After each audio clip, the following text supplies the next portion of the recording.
चलिए, तो 30 number question तक डिस्कस कर चुके थे, उसके आगे कंटिन्यू करते हैं। 31 हो गया, 32, 33, 33 नंबर देखो।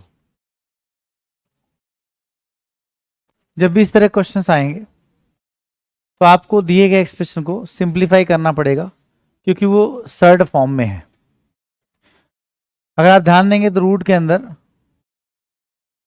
1 प्लस एक्स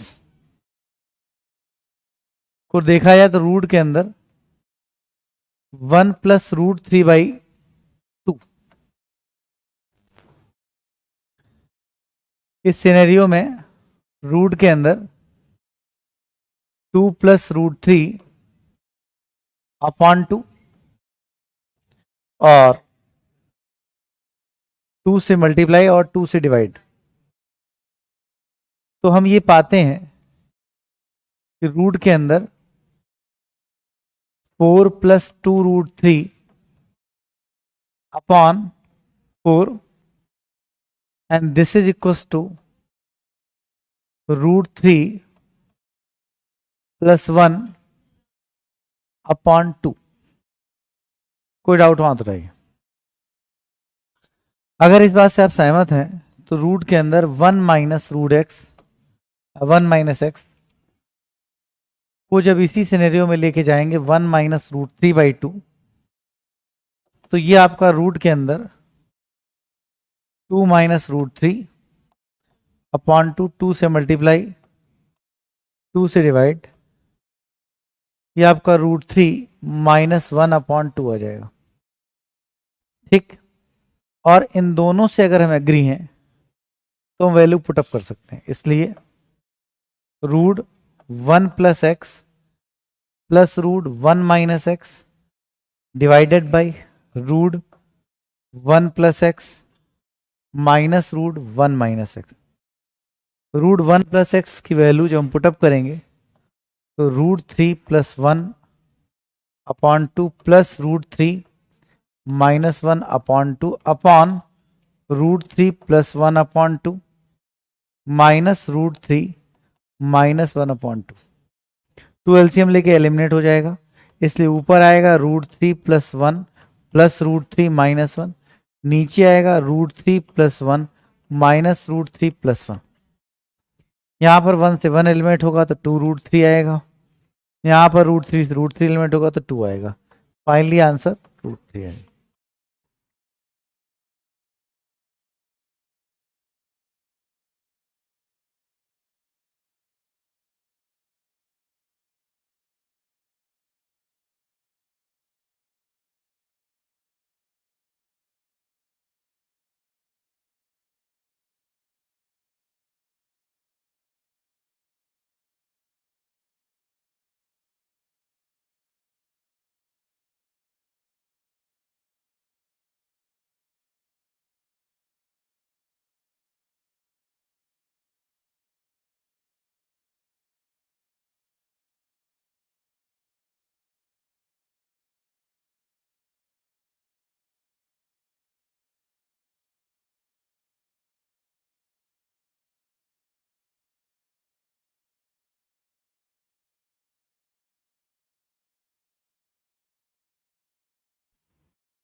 हो गया, चलिए आगे बढ़ते हैं। 34, 35, 36, 37, 37। पहले 35 देखिए, जैसे देखा तुमने आंसर 2 टिक कर दिया। बताओ किसको 35 नहीं आया।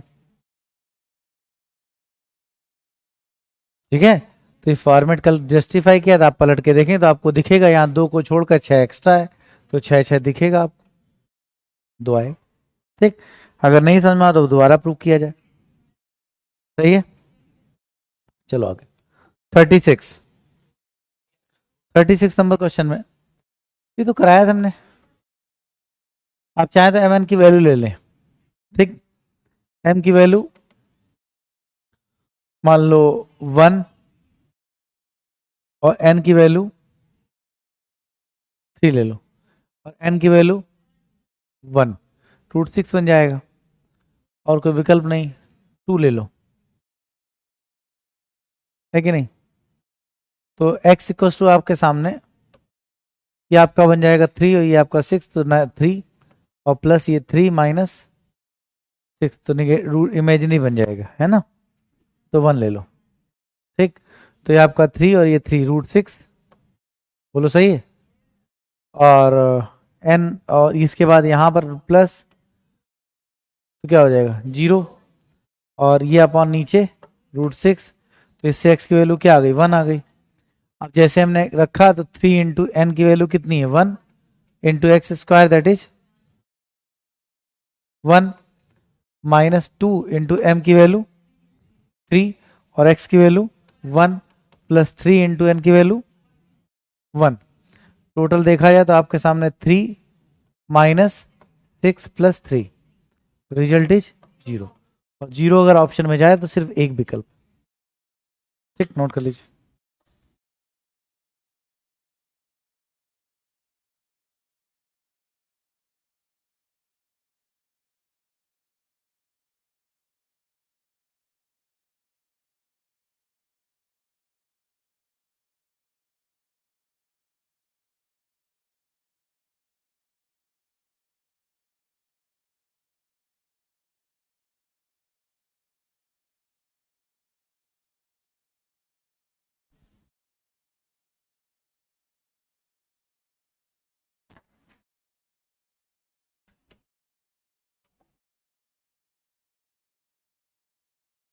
हो गया 37। देखिए अच्छा सवाल है, जैसे होगा वैसे ही होगा, कुछ नया नहीं कर सकते। Upon 3x square plus 1 that's equal to 341 upon 91।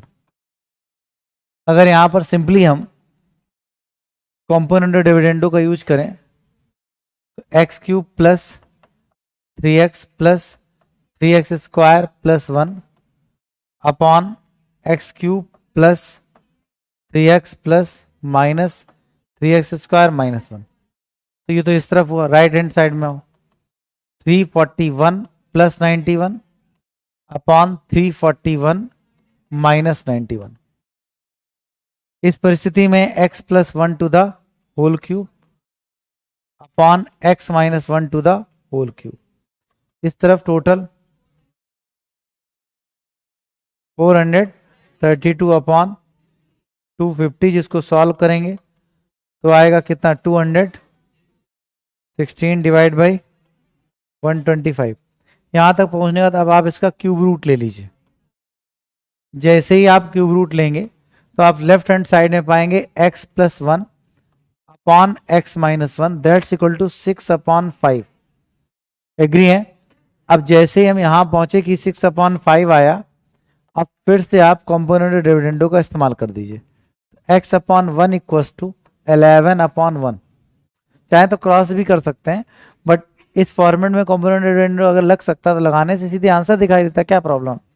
तो यहां तक पहुंचे, कॉम्पोनेंट डिविडेंड लगाई आ गया, तो इससे हमने पाया कि x इक्वल्स टू कितना आ गया 11। This is the answer.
हो गया।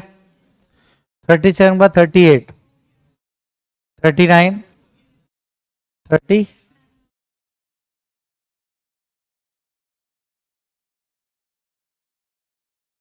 एक्स का मान आपसे पूछा गया,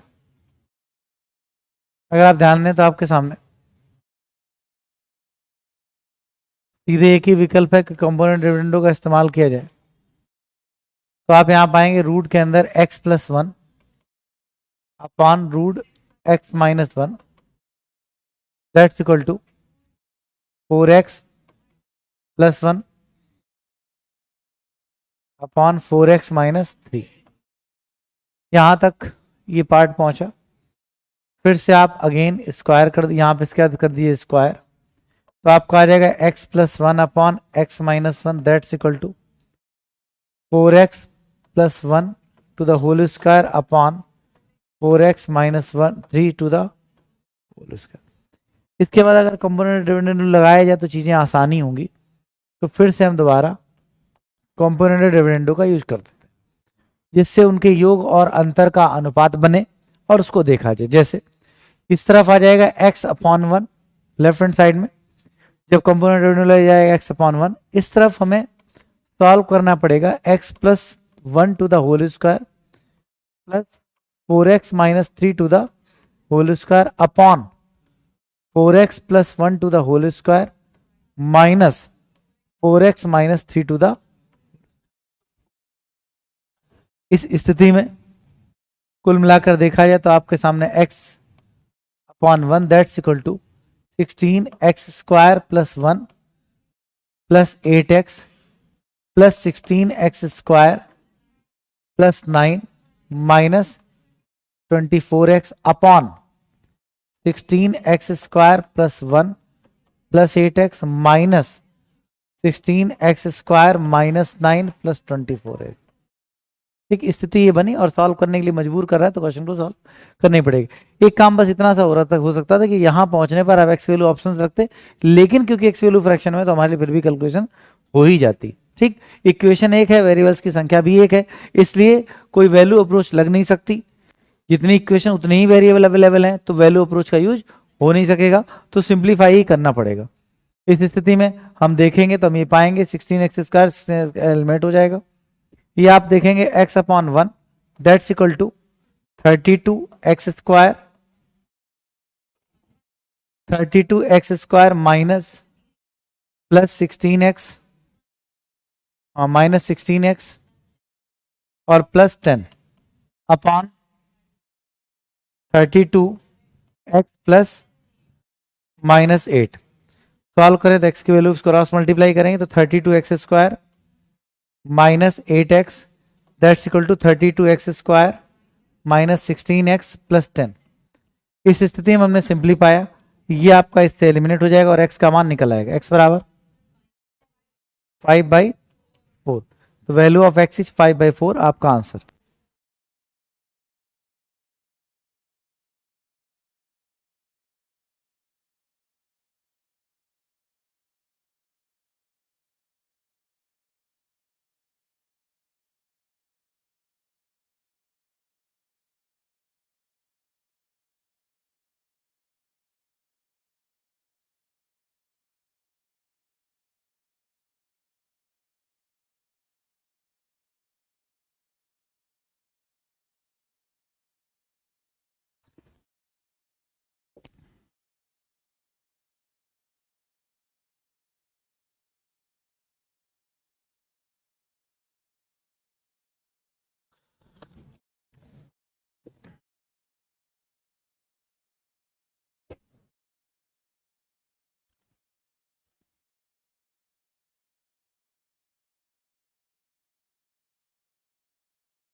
हो गया।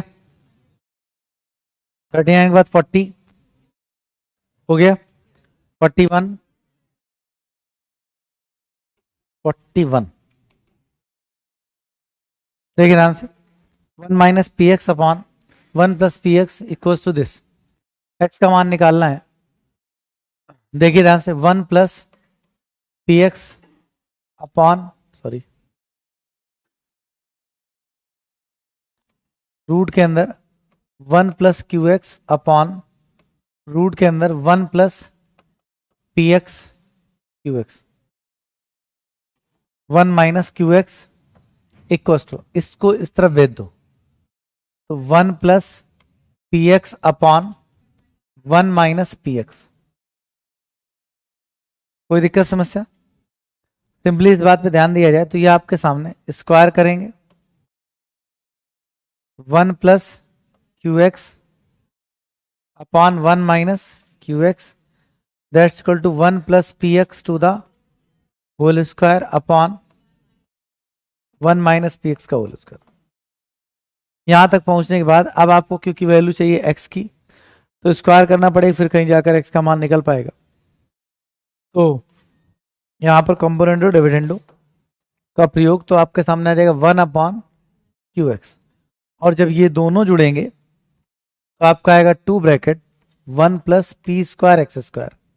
विचार कीजिए, डाउट वहां तो उठाइए, क्योंकि जब a plus B to the whole square plus a minus B to the whole square add होते हैं तो आता है 2 bracket a square plus B square, और जब a प्लस बी का whole square minus a minus b का whole square होता है तो रिजल्ट आता है 4ab। बात समझ रहे हैं? इसलिए जब ये दोनों ऐड होंगे तब आपका ये आएगा, और जब सब्ट्रैक्ट होंगे तो आएगा 4 1 इंटू पी एक्स, और उस स्थिति में क्यू एक्स से एक्स कट जाएगा, तो एक्स आपके पास सिर्फ यहां बचेगा, 2 2 जा 4 हो जाएगा, 2 उधर चला जाएगा तो आपका हो जाएगा 2 इक्वल्स टू, है ना, Q plus Q P square x square, 2p। ठीक, अब सही है, इधर ले जाए तो 2p माइनस क्यू है कि नहीं, अपॉन क्यू पी स्क्वायर बराबर एक्स स्क्वायर। एक्स बराबर अंडर रूट लेंगे तो रूट के अंदर 2p minus Q upon Q, और ये जो p स्क्वायर था वो 1 अपॉन p होकर बाहर आ जाएगा, है कि नहीं, तो 1 upon p answer number D.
तो इस एक्सरसाइज में अधिकतर उन प्रश्नों को हमने पाया जिनको सॉल्व कराना चाहिए। वैल्यू अप्रोच से किए जाने को जा सकते हैं, लेकिन फिर भी उनको सिंप्लीफाई किया जा सकता है, ये चीज हमने आज सीखी। और इतना सिंप्लीफिकेशन एल्जेब्रिक हमें आना भी चाहिए, है ना, कि मतलब थोड़ा भी नहीं करेंगे सब कुछ वैल्यू डिपेंड हो जाएंगे तो हम ओवरऑल टॉपिक में क्वेश्चंस कर नहीं पाएंगे फिर। ठीक है, तो जहां पर बहुत क्रिटिकल क्वेश्चंस हो उस तरह की वैल्यू अप्रोच से बनते हैं। एक्चुअली वैल्यू अप्रोच क्वेश्चन जो हम लोग मतलब जिसने करते हैं एग्जामिनर वहां पे हमें ऑप्शन देता है, मतलब क्वेश्चन को ऐसा फ्रेम किया गया होता है कि वैल्यू अप्रोच से सॉल्व हो।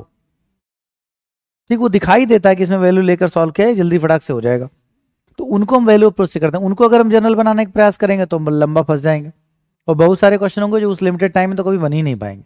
वो वैल्यू अप्रोच के अकॉर्डिंग ही प्लान किए गए होते हैं जब वो बनाए गए होते हैं। लेकिन कुछ क्वेश्चन इस तरह प्लान किए जाते हैं, जैसे इसमें अगर आप वैल्यू सोचने लगे, मान लो तो आपको एक्स का मान चाहिए, तो पी क्यू सोच लो, और पी क्यू यहां रखो, और पी क्यू की वैल्यू ऑप्शन रखो, तो क्वेश्चन भी क्रिटिकल, ऑप्शन भी क्रिटिकल, तो इससे ज्यादा टाइम लग जाएगा। ठीक, तो इसलिए अच्छा जीरो ले नहीं सकते किसी को भी, तो नॉट डिफाइंड हो जाएगा, नहीं तो वन वन लोगे तो कॉन्ट्रडिक्शन हो जाएगा। तो इस तरह फिर स्थिति ये बनेगी 2 और 3 लो, 3 5 लो, ऐसा कुछ लो, तो जिससे क्या होगा, कैलकुलेशन हमारी बढ़ती जाएगी। तो जब वो सारी बातें हम, क्योंकि हम वैल्यू जब लेंगे तो हमें ऑप्शन भी चेक कराना पड़ेगा, इसलिए ओवरऑल इस तरह मतलब ये पर्टिकुलर क्वेश्चन वैल्यू प्लस से नहीं होगा। कुछ क्वेश्चन ऐसे होंगे जिसमें ऑप्शन साफ साफ कांस्टेंट दिख रहा होगा, हम उठा के रखें, कल की क्लास में कराया भी कहते। तो ओवरऑल ये एक्सरसाइज जो थी, इसमें बहुत सारे ऐसे क्वेश्चन मिले जिनकी एक्चुअल प्लानिंग हमें समझ में आनी चाहिए। आगे कंटिन्यू करते हैं नेक्स्ट एक्सरसाइज के लिए।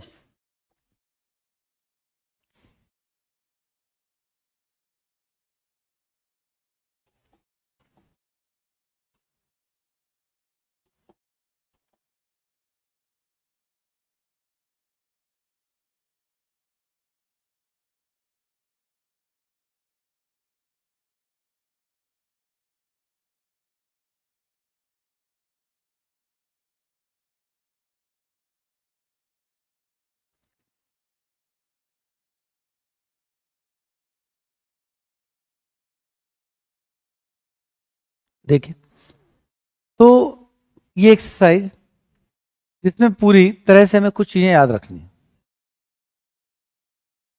जैसे A cube plus B cube plus C cube minus 3 ABC that's equal to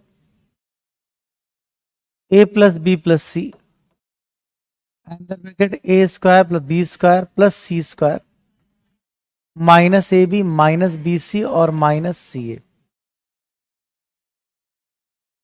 ये सिनेरियो कुल मिलाकर बनता है कि भाई A plus B, A cube minus B cube, A cube plus B cube plus C cube minus 3 ABC that's equal to A plus B plus C अंदर bracket A square plus B square plus C square minus A B minus B C minus सी।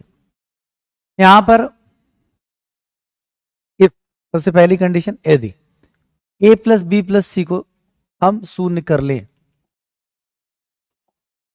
एक काम और करते हैं, पहले इसके आगे continue करते हैं, A cube plus B cube plus C cube minus 3 ABC that's equal to A plus B plus C. इसमें हम 2 का मल्टीप्लाई 2 से डिवाइड करा दें, तो जब हम 2 का मल्टीप्लाई 2 से डिवाइड कराएंगे तो 1/2 बाहर बना रहेगा, ये आपका हो जाएगा 2A square plus 2B square plus 2C square minus 2AB minus 2BC minus 2CA। ठीक, यहां तक हम सिंपली पहुंच जाएंगे, और ऐसा करने के बाद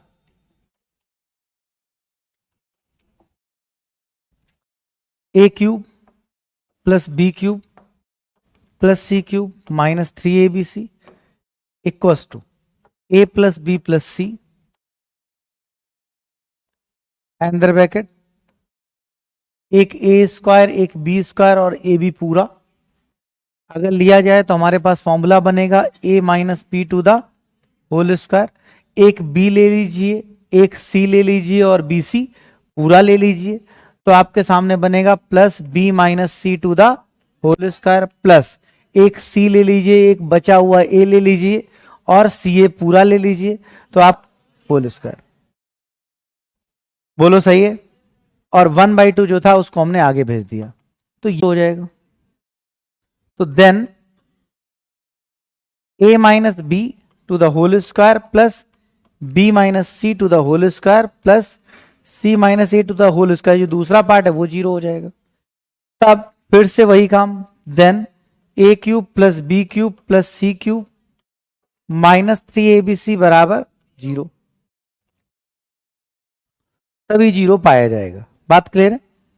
तो ये दोनों एक दूसरे से संबंधित है। अगर ऐसा हुआ तो ये ए प्लस ए बराबर बी बराबर सी होगा, ए बराबर बी बराबर सी है तो भी ऐसा ही होगा। ठीक, तो कहने का मतलब ये हुआ कि इसके जीरो होने के दो रीजन, या तो तीनों ए प्लस बी प्लस सी का सम शून्य होगा तब ये जीरो हो जाएगा, तो राइट हैंड पार्ट जीरो हो जाएगा, या फिर A equals to B equals to C होगा तब ये वाला पार्ट जीरो हो जाएगा, है ना। ये जीरो या यहाँ रखो तो भी जीरो, कहीं भी रख लो वो जीरो हो जाएगा, तो ये वाला पार्ट जीरो होने से ये यहाँ तक पहुंच जाएंगे। तो हम सिंप्लीफाएंगे cube plus B cube plus C cube minus three A B C बराबर ये जीरो हो जाएगा। तो कुल मिला के इसके जीरो होने की दो स्थितियां बनती हैं। ठीक, इस पर भी बहुत सारे क्वेश्चन आपको देखने को जगह जगह मिलते हैं। इसके अलावा ए प्लस बी प्लस सी, ये बेसिक फंडामेंटल फॉर्मूले, ये हमने लिखाए तो नहीं थे, A cube plus B cube A plus B plus C to the whole cube, A cube plus B cube plus C cube plus three A plus B B plus C and C plus A, ये multiply में है C plus A.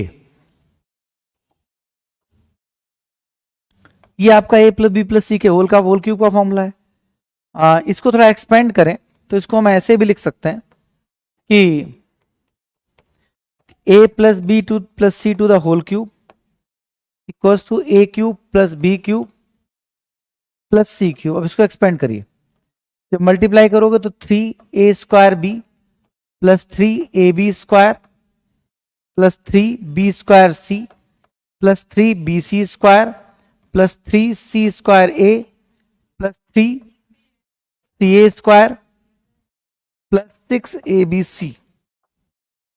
ये इसका expanded formula है, ये दोनों ही आपको याद होने चाहिए। क्लियर? तो ये ओवरऑल सिनेरियो है। इस एक्सरसाइज में इस तरह के क्वेश्चंस मूव करेंगे, धीरे धीरे वैल्यू अप्रोच से इस एक्सरसाइज के बहुत सारे क्वेश्चंस किए जाएंगे। ठीक, तो अभी वो देखेंगे धीरे से, पहले नोट करिए।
बढ़े आगे। अब ये चीज अगर आपने नोट कर ली, अब आप एक्सप्रेशंस को देखिएगा। कुछ कुछ क्वेश्चंस तो इस पे डायरेक्ट पूछे जाते हैं। इस एक्सरसाइज में अब आप कंसंट्रेट करिए तो आपको बहुत सरल लगेंगे, बाकी रैंडम आएंगे तो धीरे धीरे तैयार हो जाएंगे तब तक। तो ध्यान दीजिएगा, देखिए ध्यान से। तो यहां पर जो ए पूरा हमारा पद है वो पूरा ए है, ए क्यूब। ए मतलब फर्स्ट टर्म, दूसरा पद बी क्यूब, तीसरा पद सी क्यूब। हमने चेक किया, A minus B plus B minus C second term plus C minus A, इन सबको जोड़ा तो ये इससे एलिमिनेट, ये इससे एलिमिनेट, ये इससे एलिमिनेट, ये जीरो। अगर हमें इसका सम जीरो आ गया तो फिर हमने पाया इसका मतलब कि a minus B to the whole cube plus B minus c to the whole cube plus C minus a to the whole cube that's equal to 3। A की वैल्यू कितनी है, a माइनस बी, दूसरा पद b minus सी और तीसरा पद c minus ए। मेरी बात आप समझ रहे हैं? That is 3a minus b, b minus c, c minus a. Answer number a. ठीक। इस तरह के क्वेश्चंस में अगर आप कहें कि मैं वैल्यू अप्रूव से करूंगा, तो जो क्वेश्चन देखते ही अपनी फ्रेमिंग दिखा रहा है उसको वैल्यू से करने का कोई सेंस नहीं। आप 1 2 3 8 कुछ भी मानकर रखेंगे तो आंसर आएगा, क्वेश्चन में ऑप्शन में रखना पड़ेगा। लेकिन ये क्वेश्चन उस बात के लिए है ही नहीं, सीधे पता है कि ये सिर्फ इतना सोचना, वो भी एग्जैक्टली आपको चेक भी नहीं करना, वो तो अभी पहले क्वेश्चन है तो मैं लिख रहा हूँ ए minus b, b minus c, c minus ए। ये जो टर्म है उनका सम जब हमने जीरो पाया तो टर्म्स अपने आप में टोटल जीरो हो जाएंगे। मेरी बात आप समझ पा रहे हैं? आगे बढ़े, नेक्स्ट क्वेश्चन। जैसे यहां देखा हमने कि आपका ए क्यूब, ये आपका बी क्यूब, ये थोड़ा लिखने का उसने व्यवस्था बनाई तो प्लस माइनस 2a का होल क्यूब। तीसरा पद को इस तरह अगर आप सोचें तो बना सकते हैं। फिर हमने देखा a, दूसरा पद b, तीसरा पद c। तो हम देखें a plus B minus C plus a minus B plus C और माइनस 2a। जब जोड़ के देखा तो जीरो आया, जीरो आया तो इसका रिजल्ट क्या हो जाएगा, 3a b एंड c। तो 3 ये खत्म, a प्लस बी ये और ये, लेकिन a नहीं है तो ये भी खत्म, a भी खत्म। देखो ये पहला, ये दूसरा, और जब माइनस का 2a आएगा तो माइनस का 6 हो जाएगा आंसर। नहीं आई बात समझ? तो इस तरह से इस साइज के क्वेश्चन कुछ इस टाइप से देखने को मिलेंगे। बात समझ गए? नहीं समझे? कोई दिक्कत समस्या आ तो रही है अभी? उसके अलावा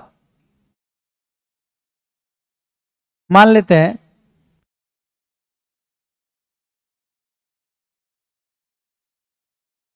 कि इसी, मान लो अगला देखो, तो इस तरह से ए क्यूब प्लस बी क्यूब, इस तरह के कुछ क्वेश्चंस मिलेंगे, फिर दूसरे पैटर्न के कुछ क्वेश्चंस मिलेंगे। तो पहले एक पैटर्न के क्वेश्चंस लगभग 5 से 7 तक हैं, 10 तक क्वेश्चन अटेम्प्ट करिए।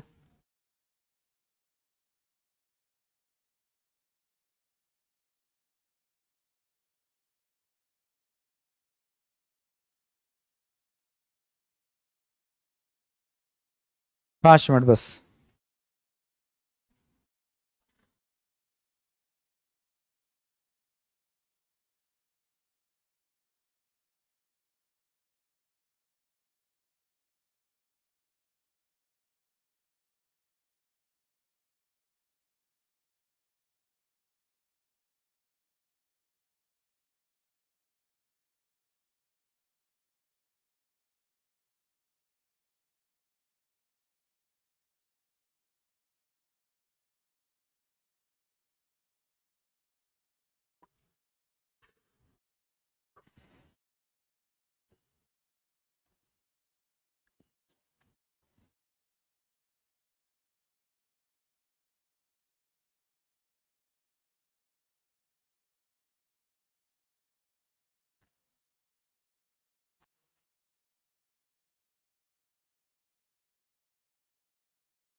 तो थर्ड वाला बन गया, कंफर्म है, ठीक है।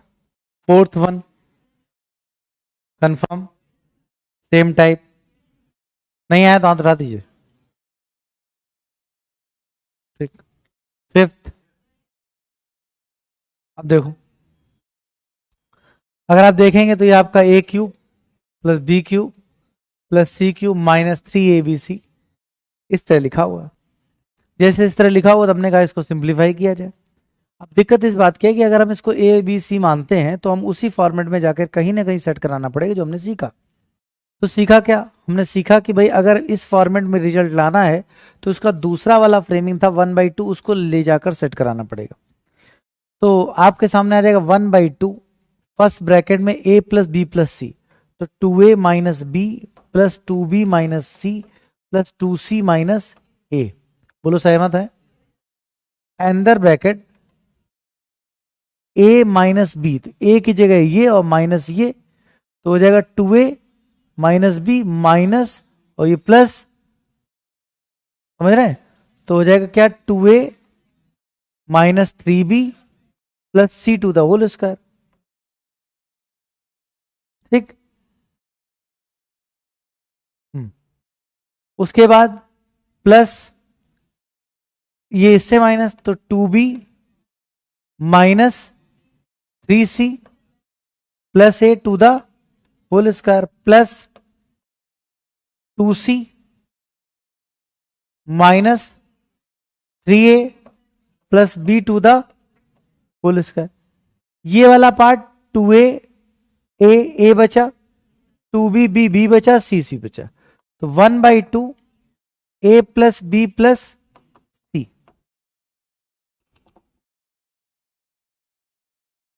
ठीक। अब समस्या कहां बची? समस्या ये बची कि जब ये स्क्वायर ओपन होगा तब जाकर हम सिंप्लीफाई कर पाएंगे।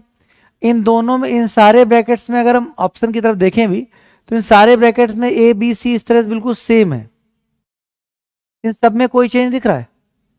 ए square B square C square minus A B minus B C minus C A minus C A minus C A minus C minus B C minus B C minus B, मतलब ये वाला bracket किसी भी स्तर पे कोई परिवर्तन नहीं लाएगा। आपका मन हो तो प्रॉपर सॉल्व करो, आपकी व्यक्तिगत इच्छा है, ठीक।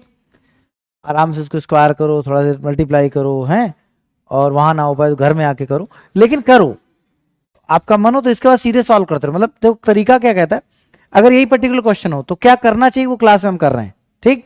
कि भाई हमने एक स्टेप तक तो सोचा, ठीक, फिर उसके बाद बहुत क्रिटिकल बन रहा है तो उसके बाद यहीं रुके और हमने थोड़ा ऑप्शन की तरफ देखा, और ऑप्शन की तरफ देखा तो हमने कहा ये वाला पार्ट तो डिफरेंशिएट कर ही नहीं पा रहा है, और ये a प्लस बी प्लस सी है, तो a प्लस बी प्लस ये तो कभी आएगा ही नहीं। फिर उसके बाद a माइनस बी, ये कभी आएगा नहीं, a plus B plus C, A plus B plus C. अब बचे दो ऑप्शन, या तो a आएगा या c आएगा। a c में यहां अंतर है नहीं, यहां अंतर बचा नहीं, या तो 7 आएगा या 8 आएगा। तो अब हमारा क्वेश्चन किस बात पे गया कि भाई 7 आएगा कि 8 आएगा, 7 आए कि 8 आएगा। अगर हम ये ढूंढ पाए कि 7 आएगा कि 8 आएगा तो हमारे लिए चीजें बहुत आसान हो जाएंगी, ठीक। अब अगर हम इसको सॉल्व करके 7 8 ढूंढने गए, इसको सॉल्व करके 7 8 ढूंढने गए तो भी समस्या ज्यादा है, तो ठीक, कोई बात नहीं, इसको भूल गए हम, तुरंत हम वापस पहुंचे। और इन ऑप्शंस को एलिमिनेट करने के लिए हमने पूरा बता दिया मनोज की प्रॉपर जनरल कैसे सॉल्व करेंगे, उसको पूरा स्क्वायर ओपन करेंगे, ए प्लस बी प्लस सी के होल स्क्वायर के फॉर्मूले से, वो तो आपको बताया था ना, A plus B plus C का whole square, A square B square plus C square minus A B minus B C minus C है। थर्ड इंडेक्सेस में भी बहुत सारे एल्जेब्रिक एक्सप्रेशन डिस्कस हुए, तो वहां से कहीं ना कहीं रिफ्लेक्ट करें। अब देखिए ये जो हमने लिखा था, क्या इन ऑप्शंस को कट करने के लिए वो लिखने की जरूरत थी? आपको दिख रहा था कि A plus B plus C तो आएगा ही आएगा, तो ये तो हम ऐसे ही कर सकते हो, ये सेम है, ठीक। अगर इसके बाद भी बड़ी समस्या होती तो हो सकता है भाई सॉल्व करना पड़ जाता, लेकिन जो क्वेश्चन सामने है उसके अकॉर्डिंग देखते हैं। अब बचे ये दो, तो एक काम करते हैं, वैल्यू अप्रोच का यूज करते हैं। वैल्यू अप्रोच में हमने एक काम किया, सी को उठा के 0 माना, सी को उठा क्या कर लिया 0। जैसे सी को 0 माना तो सी जहां जहां था वो खत्म हो गया, और बी को भी हमने 0 एज्यूम कर लिया, सी बी दोनों 0। कोई दिक्कत आएगी देखा जाएगा। जैसे सी भी थी इसकी कहानी खत्म, सी खत्म, बी यहां से खत्म, ये आपका बी यहां से खत्म, और ये पूरा पार्ट जब बी और सी जीरो हुआ तो ये पूरा पार्ट ही जीरो हो गया, है कि नहीं? वहां क्या है? 2a, 2a क्यूब, हाँ मतलब 2a क्यूब 8a क्यूब, और यहां क्या है? ए क्यूब, अभी माइनस का क्या बचा? 7a cube. ठीक, चलो आ जाओ। बी सी, दो ही ऑप्शन तो बचे, बी और सी जीरो, यहां भी जीरो। अब देखो बी सी जीरो, खत्म। अरे मतलब ये तो जीरो ही हो जाएगा, यहां क्या बचा? सिर्फ यही तो बचेगा, तो ए बचा। अब देखो ये आपका 7a और ए स्क्वायर 7a क्यूब, और ये 8a क्यूब, और आना क्या है? आंसर नहीं आया। तो ओवरऑल ऑब्जर्वेशन से हम आंसर टिक कर सकते हैं। पूरा सॉल्व करना तो हमने लिखा था, उसको आप करना मल्टीप्लाई। ठीक, नोट करने के लिए तो थोड़ी ना है, बस जो समझ में, जो आपको समझ आया वही करना है। बात समझ में आई पूरी की क्या एक्सप्रेशन फॉलोइंग बन रहा है, उसके अकॉर्डिंग क्वेश्चन सॉल्व होगा। मतलब हम पूरी व्यवस्था है जिससे इस क्वेश्चन का आंसर टिक होगा, है ना? प्रॉपर सोल्यूशन तो कुछ नहीं, शुरू हो जाओ और आधे पन्ने तक लिखते रहो, एक्सप्लेन हो जाएगा, आंसर आ जाएगा। आंसर तो मतलब वो सॉल्व करना नहीं टारगेट है, टारगेट है हम कितनी जल्दी आंसर तक पहुंच सकते हैं। तो कुछ हिस्सा हमने देखा कि हमने जब हमने क्वेश्चन को देखा, मैं फिर बोल रहा हूं एक एक स्टेप। फर्स्ट स्टेप, जैसे हमको दिखा कि क्वेश्चन क्रिटिकल है तो तुरंत हमने सोचा कि अगर हम सीधे सॉल्व करने पे जाएंगे तो ये जरूर चेक हो जाएगा कि आपको आता है कि नहीं आता, लेकिन समय उससे ज्यादा चला जाएगा। तो ये नहीं चेक कराना कि हमें आता कि नहीं आता, हमें ये चेक कराना कि हम आंसर कितनी जल्दी टिक कर सकते हैं। ठीक, तो जैसे हमने क्वेश्चन को क्रिटिकल देखा तो तुरंत हमने फॉर्मेट पढ़ी, हमें पता है ए प्लस बी प्लस सी बचेगा, बनेगा, तो किसी भी स्थिति में बीच में ये माइनस और ये माइनस नहीं आएंगे, तो दो ऑप्शन तो की तरफ तो हमें देखना ही नहीं। फिर हमने देखा कि जब ये ऑप्शन हमारे कट हो चुके हैं तो उसके बाद हमारे ये वाले पार्ट में तो सिमेट्री है, इसका मतलब अब सिर्फ समस्या बची 8 और 7 की। तो हमने बी और सी दोनों को जीरो ज्यूम किया, जैसे बी और सी दोनों को जीरो माना, क्योंकि उसको मानने में कोई समस्या नहीं है, बी और सी पे कोई लिमिट, आप ए को भी मान सकते हो, लेकिन क्यों ही मानोगे, बी और सी को मानो। तो जब हमने इसको रखा तो तुरंत हमें सब खत्म होता नजर आया, और हमने देखा कि 7a क्यूब तुरंत आपके सामने आया। जब बी और सी को जीरो हमने इन दोनों ऑप्शंस में रखा तो 7a क्यूब इससे आया, 8a क्यूब इससे आया, तो 8a क्यूब तो आंसर होगा नहीं, अब 7a क्यूब यहाँ 7a क्यूब यहाँ, आंसर खत्म। इतना टाइम लेना चाहिए इस क्वेश्चन के साथ। इस तरह के किसी भी क्वेश्चन के साथ जब क्रिटिकल स्थिति बने तो कुछ ऑब्जर्व मतलब कुछ हमारा फंक्शन जो हमने पहले पढ़ा और कुछ वैल्यू, अगर सीधे सीधे वैल्यू रखना शुरू कर जाएंगे तो भी फंस जाएंगे, चाहे तो रख के देख लो। अगर आपने शुरू से बी और सी को जीरो किया होता और ये ऑप्शन ना कट किए होते तो ये वाला भी तो 7a क्यूब दे रहा होता, तो हम फंस जाते कॉन्ट्रडिक्शन में। तो जो हम ऑब्जर्वेशन से कट कर सकते थे अपने एक्सप्रेशन से, वो हमने उससे कट किया, फिर हमने वैल्यू को टच किया। हमेशा याद रखिए, अगर हम फ्रेमिंग के अकॉर्डिंग कुछ भी ऑप्शन हटा सकते हैं कि ये तो नहीं होगा, तो जरूर हटाइए, पहले वैल्यू सोचने से पहले भी उसको हटाइए। ठीक, और अगर आप ऑप्शन की तरफ देखेंगे नहीं तो कॉन्ट्रडिक्शन में फंसने की पूरी उम्मीद रहेगी। इसलिए ऑप्शन की तरफ तो आपको देखना ही चाहिए, खासकर तब जरूर देखना चाहिए जब ऑप्शन कांस्टेंट में ना हो। कांस्टेंट ऑप्शन कैसे हैं? वेरिएबल्स में। तो जो जो हम वैल्यू एज्यूम करेंगे वो ऑप्शन पर फर्क डालेगी। ठीक, अब जब वो ऑप्शन पे फर्क डालेगी तो हमारी वैल्यू कुछ भी हो जाए कॉन्ट्रडिक्शन फंसने लगेगा बार बार। इसलिए पहले जो हम अपने एक्सप्रेशन से एलिमिनेट कर सकें उसको करिए, फिर ऑप्शन पे आइए, फिर वैल्यू पे आ जाइए। क्वेश्चन नंबर 6 हो गया, सेम अभी तो समझाया तो आ ही गया होगा। 7 बताना है। अब देखो, अगर हम सोचेंगे इसमें हम सिंप्लीफाई करने उतरेंगे तो उतरते रहो, हम तो करें वैल्यू मानो इसमें, y और z जीरो मान लो, रखो क्वेश्चन में, ऑप्शन में, इसमें रख सकते हो, क्योंकि ऐसा कुछ है ही नहीं जो आप फ्रेमिंग से एलिमिनेट कर सकते हो। फिर फ्रेमिंग से एलिमिनेट करने जैसा दिख नहीं रहा, आप उसको बनाओगे तो फंस जाओगे। तो क्वेश्चन में रखो एक्स वाई वाई जेड की वैल्यू जीरो, क्वेश्चन में रखो, ऑप्शन में रखो, बताओ। रखो, ऐसे तो नहीं, इतना होशियार कब से हो गए, रख के देखो।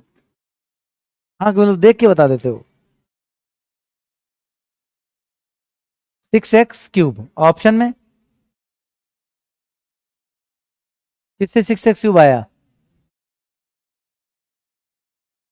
जरूरी नहीं कि इससे आ ही जाए, मतलब आप चेक कर रहे हैं हम लोग।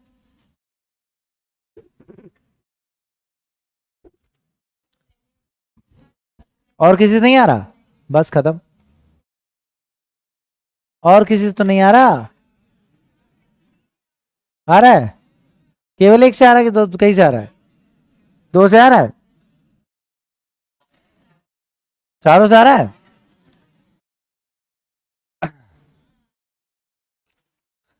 तो जो आप सोच रहे थे कि वाई जेड जीरो रखेंगे हमारा आंसर आ जाएगा, ऐसा इतना आसान भी नहीं है। ठीक, तो उस स्थिति में इसको बनाने का भी सोच सकते हैं। जैसे ये हमारा 2x बन जाएगा, 2x का होल क्यूब, ये आपका माइनस वाई माइनस जेड का होल क्यूब, ये जेड प्लस एक्स का होल क्यूब। अगर यहाँ पर हम बनाने का प्रयास करें कि मान लो हम इसको लेते हैं, इसको और इसको बनाएं इसके साथ, ये, क्योंकि यहाँ चार पद है तो इसको इसके साथ बनाओ, फिर ये बच जाएगा जाके। ठीक, फिर जो तीसरा बनेगा उसको फिर हमें बनाना पड़ेगा, तो ये सब कोई काम ही नहीं करेंगे हम। तो बस x बराबर 1, y बराबर 2, z बराबर 3 रखो क्वेश्चन में, ऑप्शन खत्म।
डी आ गया। चलो, बाकी बनाने के लिए कुछ नहीं है। ये वाला ये वाला ये वाला मिलके बनेगा, फिर x प्लस जेड कॉमन लिया जाएगा, फिर फॉर्मूला बनेगा, उसको कोई मतलब नहीं। ठीक है, ऐसे करेंगे, आगे बढ़ो। क्वेश्चन नंबर नेक्स्ट, फिर इसमें एक ही वैल्यू एज्यूम कर लेनी चाहिए, बन जाएगा। ठीक है, जनरल फॉर्मेट में हमें ए क्यूब जोड़ना पड़ेगा, ए क्यूब घटाना पड़ेगा, तब जाके बनेगा, जो कि आपको याद आएगा नहीं, इसलिए फैक्टराइजेशन आप कर नहीं पाओगे। इसलिए एक ही वैल्यू लो क्वेश्चन में, ऑप्शन में। ठीक, वन से बन जाए तो अच्छा है, वन से ना बने, जीरो से बन जाए तो अच्छा है, जीरो से ना बने तो वन से बनाओ। एक अमान रखो सीधे, क्या आ रहा है, वन से? क्वेश्चन में, ऑप्शन में।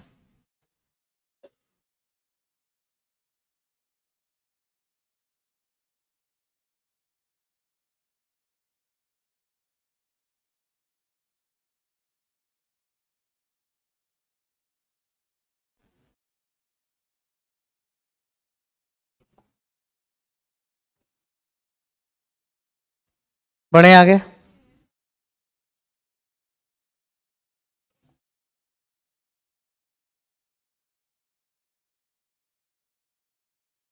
नेक्स्ट क्वेश्चन,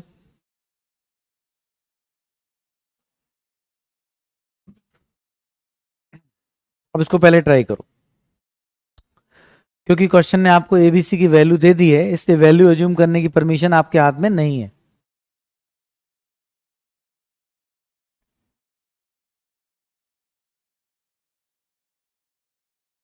सभी लोग जल्दी से करें।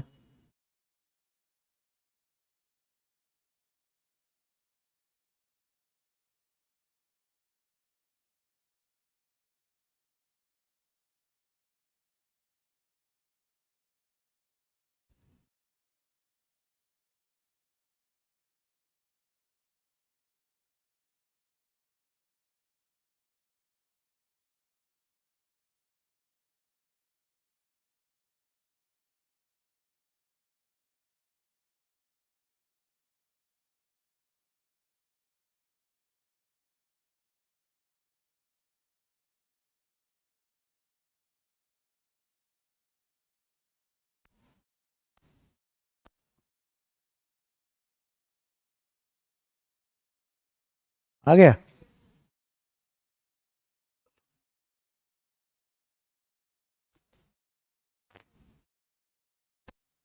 सबका जीरो आया।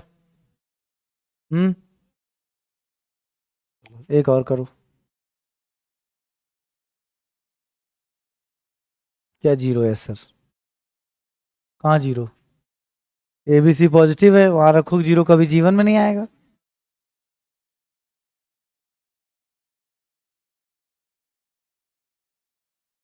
कुछ लोगों ने कहा चलो अगले क्वेश्चन में बढ़ते हैं, भी वाला नहीं हो पाएगा। आंसर तो जीरो मिल ही गया है कि नहीं? तो फिलहाल काफी मेहनत का काम किया आपने। अब देखो जरा,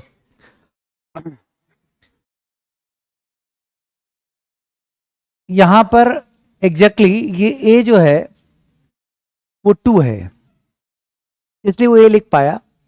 एग्जैक्टली का जो फॉर्मेट है वो two A square plus two B square plus two C square A two C square A square plus two B A square B square और minus eight power four minus beat power four minus seat power four के लिए। ये हमारा एक expression. इसमें अगर हम, भाई गलत लिखे, two B square C square, two A को टू रख दिया और बी स्क्वायर, उससे मतलब नहीं। फिलहाल आप इसको देखो, बस इसको देखो, बाकी सब भूल जाओ। तो two B square C square two C square square two A square B square minus eight power four beat power four c to power four.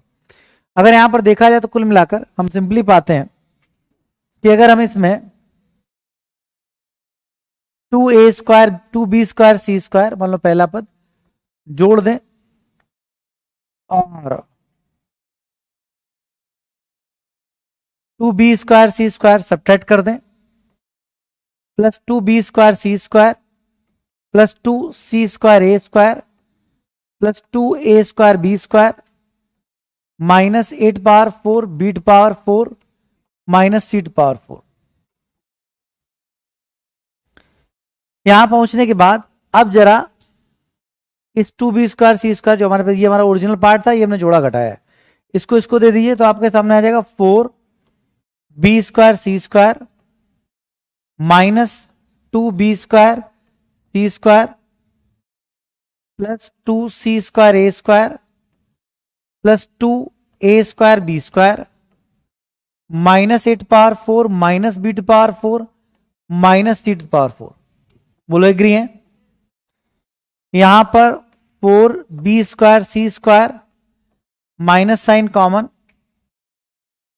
Eight power four plus B to power four plus C to power four minus plus two B square C square minus to C square A square minus to A square B square. विचार कीजिए, कोई doubt वहां तो रही?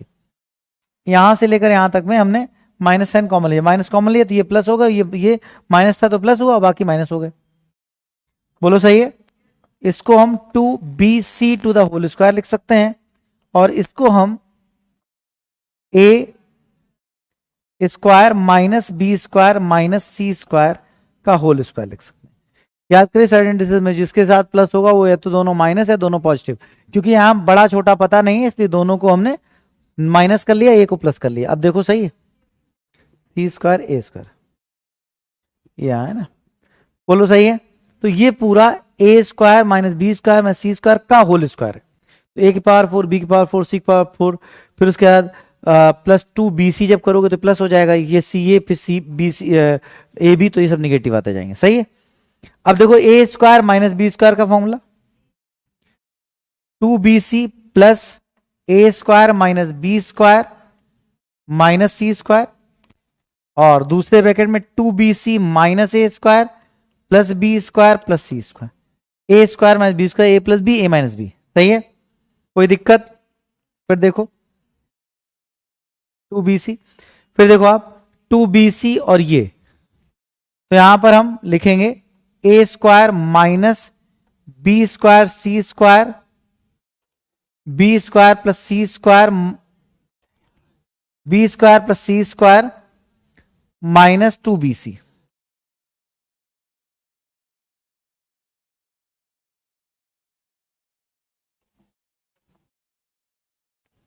ठीक, यहां तक किसी को डाउट है? ठीक, अब इतना नोट करो।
हो गया।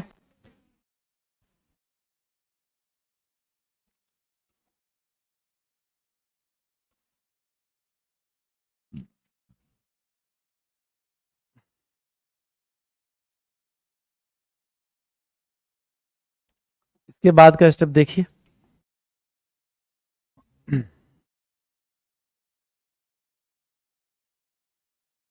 यहां पर 2BC और इनको साथ साथ करिए। A² minus B² minus C² plus 2BC। फिर उसके बाद इस BC और इसको साथ साथ करिए, तो B² plus C² plus 2BC minus A²। अब इसको देखिए, सॉरी, अब इसके बाद A² minus common B² plus C² minus 2BC। इसी तरह से इसको देखिए, B plus C to the whole square minus A²। फिर देखिए A minus B minus C to the whole square. यहां देखिए B plus C whole square minus A²। अब फिर से देखें इसके, ये तो यहां तक तो नोट कर लिया ना हमने। अब फिर से देखिए A² माइनस B², तो A minus A plus B minus C, A minus B plus C। फिर यहां आ जाओ, A plus B, A minus B का नियम, तो B plus C minus A and B plus C plus A। बोलो कोई doubt? थोड़ा रिफ्रेम करके लिखते हैं इसको दोबारा यहां पर, तो आप पाएंगे A plus B plus C, A plus B, A minus B plus C, A plus B minus C, A minus B plus C minus A plus B plus C। देखो A plus B plus C, उसके बाद A plus B minus C, A plus C minus B, B plus C minus A। तो देखो तीनों सम, 2 plus 1 minus, पहले तीसरे plus 1 minus, पहला minus बाकी दोनों प्लस। ये 4 इसका फैक्टराइजेशन है। This is the factorisation of this. Clear है? ये तो नोट करिए।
नोट कर लिया? कंफर्म? ठीक।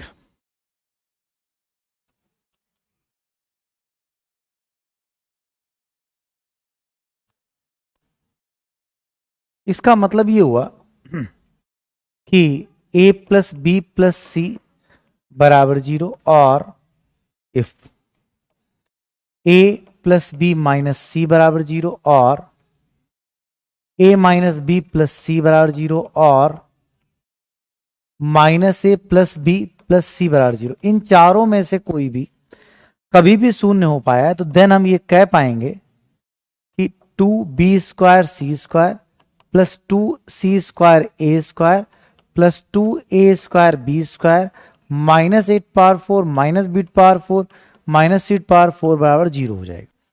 मतलब 2b² c² और इसी को लिख रहे हैं plus 2c² a² plus 2a² b² that's equal to 8⁴ plus b⁴ plus c⁴ होगा। ये दो बातें हमें मिलती हैं। बोलो क्लियर? ये बात हमारे दिमाग में हम मानते हैं पहले से थी। ठीक, ये फैक्टराइजेशन हमें पहले से आता था, ये चीज आती थी। अब क्वेश्चन देखो, a plus b minus c check करा 0, तो इस पूरे का रिजल्ट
हो गया? समझ में आया? हाँ,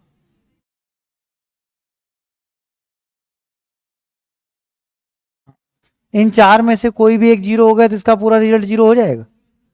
सही है, तो इन चार में से ये 0 हो नहीं पा रहा था, हमें दिखा a प्लस बी माइनस सी शून्य हो सकता है, a प्लस बी माइनस सी शून्य हो सकता है, तो इसका मतलब सी शून्य हो गया। कोई भी चारों में से कोई भी एक 0 हो गया।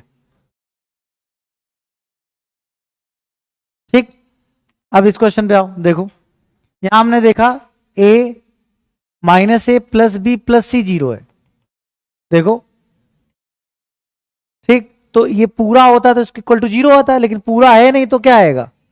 8⁴ प्लस b⁴ प्लस c⁴। यही तो अभी हमने लिखा कि या तो ये 0 हो जाएगा, और जब 0 हो जाएगा तो ये उस तरफ जाकर ये शो कर देगा कि नहीं कर देगा। तो आपका इस क्वेश्चन में, इसी क्वेश्चन के रेफरेंस से आंसर हो जाएगा बी, 8⁴ b⁴ प्लस c⁴। समझ में आ रहा नहीं आ रहा? तो ये एक स्पेशल एक्सप्रेशन है जिसको, जिस पे बेस्ड क्वेश्चन मिलेंगे आपको। तो डी एक्सरसाइज आप ईमानदारी सॉल्व करें, जो जो डाउट्स हो मार्क करें और पूछें। नेक्स्ट एक्सरसाइज में फिर नेक्स्ट क्लास में नेक्स्ट एक्सरसाइज स्टार्ट कर देंगे, ऐसे ही चलता रहेगा। ठीक, तो अभी सॉल्व करके अच्छे से आइए। ओके, 12।